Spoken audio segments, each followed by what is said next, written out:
अस्सलामुअलैकुम। अगर आपने चैनल सब्सक्राइब नहीं किया चैनल सब्सक्राइब करें। वीडियो अच्छी लगे लाइक और कमेंट करके अपनी कीमती राय का हिस्सा दें। हमारे उस्ताद सूबेदार रोज़ सवर कहा करते थे कि किसी भी फौजी दस्ते को अगर वास्ता करना हो तो इनके कमांडर को ख़त्म कर दे। कमांडर की गैर मौजूद थी वो दस्ता बेड़ियों का रेवड़ बन जाएगा।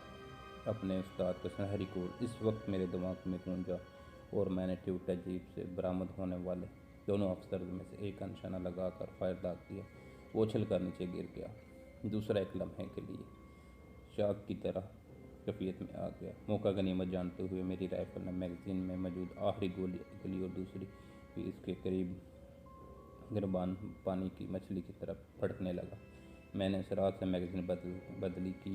इस वक्त वहाँ 8 बंदे जिंदा नजर आ रहे थे। इनमें से एक की कलेक्शन को फरोख इन्हीं दरख्तों की तरफ था जहाँ मैं छुपा हुआ था।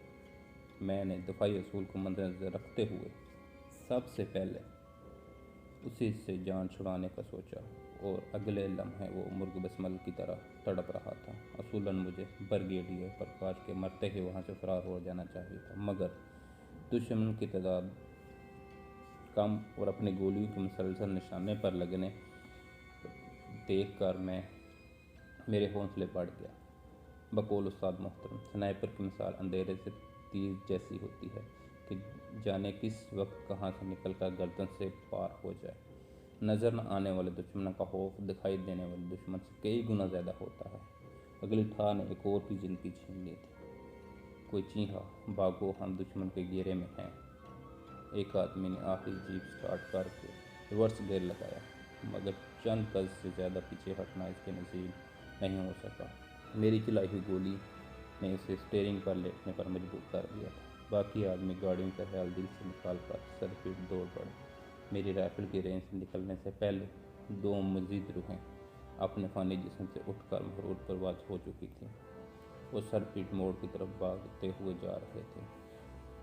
मुसलसल अपने साथियों को लाशों में तब्दील होते देखकर इनके सोचने समझने की सलाहियत मफकूद हो चुकी थी, जबकि मेरा हौसला आसमान को छू रहा था। इनके आउट ऑफ रेंज होते ही मैं सराज से नीचे उतरा और दरख्तों की आड़ लेकर वापस चल पड़ा। आम लिबास के ऊपर पहनी केली सूट गो चलने में रुकावट पैदा कर रही थी, मगर छुपाव के लिए बहुत ज़रूरी था। गेली सूट लैंड मेरे इस्तेमाल होने वाली एक सलाह है जो एक ज़माने में इन ख़ास दरागों के लिए इस्तेमाल होती थी, जो अपने बादशाह को ज़मीनों में नाजायज़ तौर पर शिकार खेलने वालों से हिफाजत करती थी। इसके साथ साथ गीली घास पर मुकम्मल तौर पर छुप कर बेहरकत पड़े रहते थे और हिरन का इंतज़ार करते थे। मुनासिब वक्त आने पर कूद पड़ते और उसे हाथों से दबोच लेते थे। बादशाह के हजूर पेश होकर हिरन के तोहफे देते और इनाम और कराम से नवाजे जाते। जब इस तबलीग के इसी असूल को मद्देनजर रखते हुए आजकल के दौर में स्नाइपर अपने आप को दुश्मन से बचाने के लिए अपने इर्द गिर्द के माहौल के मुताबिक खुद को डाल लेते हैं। आज के जदीद दौर में गेली सूट ने इतनी तरक्की कर ली कि मुख्तलिफ ममालिक अला दर्जे के गेली सूट तैयार करते हैं जो हर इलाके में इस्तेमाल होते हैं। तरक्की याफ्ता ममालिक के स्नाइपर यही गेली सूट इस्तेमाल कर रहे हैं। मैं गेली सूट उतारे बगैर चलता गया।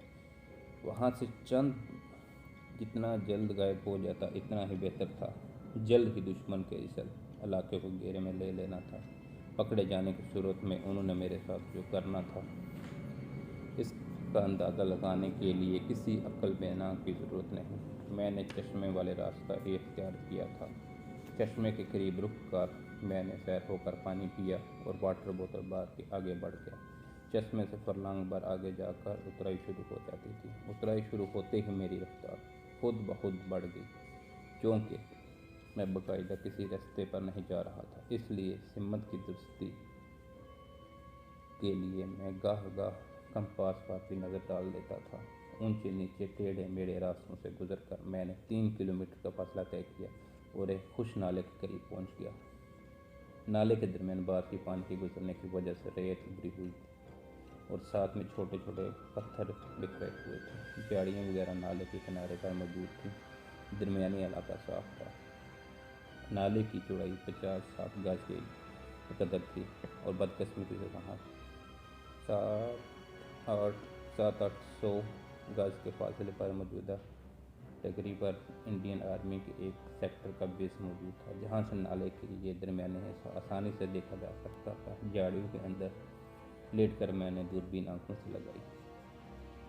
बेस पर गैर मामूली चहल पहल देखते ही मुझे यकीन हो गया कि इन तक ब्रिगेडियर प्रकाश के हलाक होने की खबर पहुंच चुकी है। 10 आदमियों एक दस्ता मुझे बेस से नीचे उतर कर नाले की सिमत आता दिखाई दिया। वो यकीनन जय वकूआ की जानब रवाना थे, तमाम के तमाम हथियारों से लैस थे।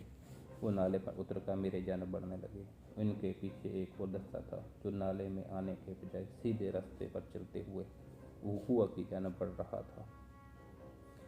ये मेरी खुदकिस्मती थी कि मैं तेज़ रफ्तार से चलते हुए इस जगह पहुंच गया था, वरना यकीनन उनसे रास्ते में मुठभेड़ हो जाती और ऐसी सूरत में मेरा मारा या पकड़ा जाना यकीनी था। मेरे पास इस इलाके को तो कोई चारा नहीं, इसके अलावा कोई चारा नहीं था कि वहीं छुपा रहूं। दूरबीन सनाब बैग में डालकर मैं जल्दी से झाड़ियों के मज़ीद अंदर घुस गया। झाड़ियों के तने करीब पहुंचकर मैं बिल्कुल साकत लेट गया, यूँ ऐसे अपने सांस की आवाज़ खुद भी मुझे सुनाई न दे रही थी। मुझे ज़्यादा इंतज़ार नहीं करना पड़ा था, जल्द ही इनकी बातों की आवाज़ मुझे सुनाई देने लगी। वो पंजाबी और हिंदी दोनों ज़ुबानों में बात कर रहे थे। पंजाबी बोलने वाले शायद सिख थे और इनके करीब आने तक झाड़ियों के तने शाखों पर फिरते हुए चुंटियों ने मेरे बदन पर मटरगज शुरू कर दी थी। ऐसी हालत में आम बंदा चुंटियों के बदन से दूर चटकने से बाज नहीं रह सकता, क्योंकि ये बहुत बेदर्दी से काटते हैं। मेरे कान की अकबी जानब और नाक की जड़ों में भी दो ने बड़े मज़े से दांत गाड़ रखे थे, मगर मैंने पलक तक नहीं झपकी। इसी हालत में तो स्नैपर एक बिच्छू को भी खुद से दूर नहीं कर चटकता। कम अज़ कम 8-10 बंदे होंगे। मेरी समातों से गुजरने वालों का पहला मुकम्मल और वाज़ह फ़िक्र यही टकराया था। ज़्यादा भी हो सकते हैं। एक दूसरी आवाज़ ने इसकी तरदीद की। वो जोड़ियों की सूरत में रवाना थे। अपने हथियार उन्होंने तैयारी हालत में पकड़े हुए थे। एक आदमी नाले की दाईं और दूसरी बाईं सिमत की निगरानी कर रहा था। यार, अच्छा हुआ ब्रिगेडियर प्रकाश से तो जान छूट गई। अजल को आर पार रहा था बेगैरत ने। यह दूसरी जोड़ी के आदमी की आवाज़ थी। इसके साथी ने जवाब दिया, इसकी तो खैर है, बस ये सूरन की मौत भी काबिल बर्दाश्त है, मगर कर्नल जगजीत सिंह बहुत अच्छा इंसान था। हाथ लगाने वाले को तो बस ब्रिगेडियर प्रकाश ही के लिए आए होंगे। मगर इनकी आवाज़ मदम होती गई और तीसरी जोड़ी की आवाज़ मेरी समाज से टकराने लगी। अगर इनकी तादाद वाकई 8-10 है तो हम 10 बंदे उन्हें कैसे रोकेंगे? इसके साथी ने जवाब दिया, दूसरी पार्टी सीधे रास्ते पर जा रही थी। वो बाकी सेक्टर से भी पार्टियां रवाना हैं। सारे इलाके का घेराव करके तलाशी ली जा रही है। कमांडो प्लाटून भी बुलाई जा रही है। चौथी जोड़ी का एक आदमी उन्हीं झाड़ियों में जहां मैं छुपा हुआ था रुकता हुआ बोला, मेरा ख्याल है ये जगह मुनासिब है। इसके साथ उसने जवाब दिया, अच्छा जल्दी करो, मैं आगे जा रहा हूँ, तुम फारूक होकर आ जाना। ठीक है, कहकर वह झाड़ियों की आड़ में आकर अपनी पैंट खोलने लगा। आखिरी जोड़ी की एक आदमी ने मुस्कुरा कर कहा, सुरेश, तेरी पैंट अभी से ढीली हो गई है। इसके दूसरे साथी का कहका इसके साथ शामिल हुआ। सुरेश जवाब में बोला, यार सुबह से पेट खराब है, अब आप लोग मजाक ही उड़ाओगे। वो आगे गुजरते हुए चले गए, जबकि सुरेश पैंट खोल कर इत्मीनान से बैठ गया। इसका रुख मेरी जानब था, मगर इसकी निगाहें अपने साथियों पर मुतवज्जो थी। मैं इसी वक्त गाड़ी का हिस्सा बना हुआ था। मेरे बदन का कोई भी हिस्सा गिली सूट से बाहर नहीं था। सर पर रखी हुई टोपी ने पूरी चेहरे को ढांप रखा था। मखसूस स्याह रंग की क्रीम मैंने पूरे चेहरे पर थोपी हुई थी। स्नाइपर राइफल पर भी मैंने सब्ज़ रंग के कपड़े की कतरें इस अंदाज से बांधी हुई थी कि सिवाय राइफल के धाने के कोई चीज़ नज़र नहीं आ रही थी। अचानक फ़िज़ा में वायरलेस सेट की आवाज़ गूंजी। यकीनन सुरेश का वाकी टाकी बोल रहा था। नंबर 5 सेंड लोकेशन ओवर, सफ़ेद नाला जंगल मोड़ ओवर। दूसरी आवाज़ ने अपनी जगह बताई। यकीनन इस नाले का कोड सफ़ेद नाला था। मेरी मौजूदा पोजीशन से वहाँ नाला जुनूब की जानब मुड़ रहा था। नाले की मगरबी तरफ इनका सेक्टर बेस था। बेस के नीचे भी जड़जड़ दरख्त मौजूद थे, मगर मशरक़ की तरफ काफ़ी घने दरख्त फैले हुए थे जो नाले के साथ दूर तक चले गए थे। जुनूब की तरफ मुड़ने के बाद नाले की चौड़ाई दुगने से भी ज़्यादा हो गई थी और दरख्त बतदरीज जुआबन की टकरियों में तब फैल गए थे। इनमें जड़ों यारों के बुलंद बाला दरख्तों के साथ साथ झाड़ी नुमा दरख्त भी मौजूद थे। तने के सदाबहार दरख्त भी ये में कसरत बखरे हुए थे और इन्हीं दरख्तों के जंगल में मैं अपने उस्ताद सादक को छोड़ गया था। स्नाइपर के नुक्ता नज़र से अब यह इलाका महफूज नहीं रहा था, मगर अपने उस्ताद को साथ लिए बगैर नहीं जा सकता था। अगर हवादार सादक वहाँ छुपाना होता तो यकीनन मैंने नाले में आगे बढ़ जाना था और दुश्मन के इस इलाके को घेरने से पहले कहीं दूर निकल गया होता। अपने साथी को रुकना रुकने की हिदायत दे दो और तमाम को बता दो कि यहाँ सिर्फ एक बंदे की मौजूदगी के आसार मिले हैं और वो बहुत अच्छा निशानेबाज और मंजा हो स्नाइपर है। इस एक ही ने हमारे 8 आदमियों को शहीद कर दिया है, इसलिए एहतियात से काम लो। ओवर। मुसलमानों को देखा देखी दूसरे मज़हब के लोग भी अपने जंग में हलाक होने वाले सिपाहियों को शहीद कहने लगे थे। राजर। नंबर 5 ने गोया बात समझ जाने का इकरार किया। किसी भी छोटी से छोटी बात को फ़ौरन इतला देना। कैपलेट। ओवर। अहकाम देने वाले ने इसे आउट कहते हुए दूसरी पार्टी को पुकारना शुरू कर दिया। Number 6 send location. ओवर। जवाब मिला, नाला रोड जंक्शन। ओवर। कैपेट मैसेज स्लिम 2। पूरी बात दोहराने की ज़रूरत इसलिए भी महसूस नहीं की जाती कि नंबर 5 से होने वाली गुफ्तगू नंबर 6 भी सुन रहा था। राजर। नंबर 6 की तरफ से समझाने की इतला मिलने पर वो इसे भी लांगुर पर रख कर तीसरी पार्टी से बात करने लगा। इस मरतबा इसने नंबर 7 पुकारा था, मगर नंबर 7 की आवाज़ सुनाई नहीं दे रही थी। यकीनन वो हमसे दूर था। कंट्रोल की मुख्तलिफ पार्टियों को पुकारने के बाद फ़ज़ा में गूंजती रही। गुफ्तगू जारी रही और वाकी टाकी सेट की तरफ मुतवज्जो रहा और फिर मुट्ठी में रेत भर कर अपनी सफाई करने लगा। पेंट बांधते वक्त इसकी नज़र गैरअदारी तौर पर इसी झाड़ी की तरफ उठी रही थी जहाँ मैं छुपा हुआ था और इसकी बदबख्ती कि मैंने इसे झुकते देख लिया। मसलसल इस जानब घूरने पर इसे मेरी हिप ने झुका दिया था। यूं भी मैं अफरा तफरी में छुपा था, इसलिए झाड़ियों वगैरह अपने ऊपर नहीं डाल सका।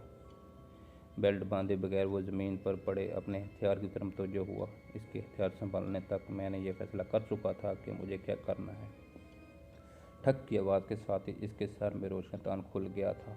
वो नीचे गिर कर तड़पने लगा। मैं जल्दी से झाड़ी से बाहर निकला और इसकी लाश को घसीट कर झाड़ी में फेंक दिया और इसका वाकी टाकी सेट भी मुझे कारआमद लगा। वाकी टाकी सेट माँ अजाफी बैटरी उठाकर मैंने पास रख लिया और फिर झाड़ियों की ओर में रहते हुए मैंने इसके जाने वाले साथियों की तरफ निगाह दौड़ाई। वो फरलांग भर आगे निकल गए थे। दूरबीन निकाल कर मैंने बेस की तरफ निगाह दौड़ाई। एक आदमी मुझे टहलता हुआ नजर आया। इस जगह से नाला अबूर करने में देख जाने का सा खतरा था। मैं झाड़ियों की आड़ लेकर बेस की तरफ रवाना हुआ।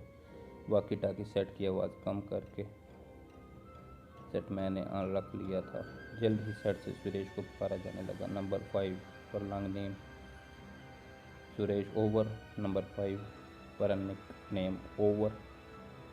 वो बार बार सुरेश को पुकार रहा था। फिर जैसे ही इसके वाक़या के सेट से एक दूसरी आवाज़ आई। वैसे ज़्यादातर कारीन तो जानते होंगे कि मगर जिनके कभी वायरलेस सेट से वास्ता नहीं पड़ा उनकी इत्तला के लिए बताता चलूँ कि वायरलेस सेट पर जब एक तरफ से बात हो रही हो तो सुनने वाले बात नहीं करता, यहाँ तक कि बोलने वाले को ओके ओवर कहा कर अगले को मौका दिया जाता है। और ज़माने में ये भी याद रखा जाए कि कंट्रोल इसको कहते हैं जो किसी जगह मौजूद तमाम पार्टियों को कंट्रोल कर रहा हो।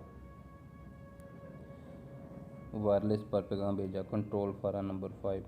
Yes number 5 control. ओवर। वो कंट्रोल की जवाब देने लगा। नंबर 5 निकनेम सुरेश कहाँ गया है? जवाब क्यों नहीं दे रहा? वो रफ़ा हाजिर के लिए रुका था। 15-20 मिनट होने को हैं, पता नहीं क्यों जवाब नहीं दे रहा। मैंने इसकी तलाश में आदमी भेजा। ओवर।